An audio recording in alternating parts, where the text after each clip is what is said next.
গভীর জঙ্গলের পথে একদিন এক শেয়াল হেঁটে যাচ্ছিল। রৌদ্রোজ্জ্বল সকালে সে হঠাৎ একটি গাছের ডালে এক মোরগকে দেখতে পেল। মোরগটি দেখতে বেশ সুন্দর ছিল, আর তার মন মাতানো ডাকে সারা বন জেগে উঠছিল।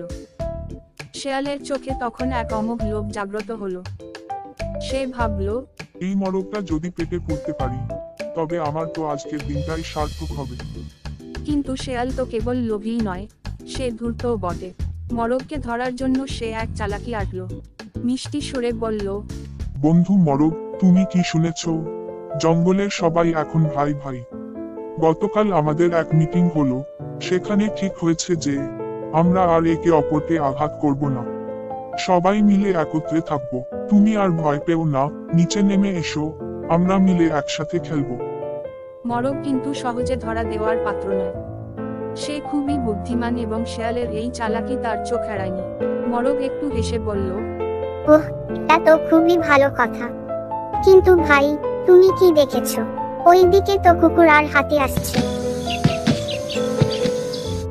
তারা তো আমাদের খেলার সঙ্গী হবে, তাই না? চলো, আমরা সবাই মিলে মজা করি। কুকুরের নাম শুনতাই শেয়ালের গায়ে যেন কাঁটা দিয়ে উঠল। সে জানতো কুকুরের সামনে পড়লে তার আর রক্ষা নেই। কুকুরের ভয়ে তার দেহে দেহে কাঁপুনি ধরল, আর হাতির কথাও ভাবতেই শেয়াল বুঝল বিপদ বাড়ছে। শেয়াল আর এক মুহূর্তও না ভেবে গাছের নিচ থেকে দৌড় লাগালো। মোরগ তখন গাছের ডালে বসে মৃদু হেসে বলল, দেখেছো, চালাকি করতে এসেছিলে, শেষ পর্যন্ত নিজেই পালাতে হলো। এইভাবেই মোরগ তার বুদ্ধির জোরে শেয়ালের ফাঁদ থেকে বেঁচে গেল, আর শেয়াল তার কুমন্ত্রের ফল নিজেই ভোগ করতে বাধ্য হলো। জঙ্গলের অন্যান্য প্রাণীরা মোরগের বুদ্ধি ও সাহসের প্রশংসা করল, আর শেয়াল কৌশলের ব্যর্থতায় লজ্জিত হয়ে দূরে কোথাও গা ঢাকা দিল।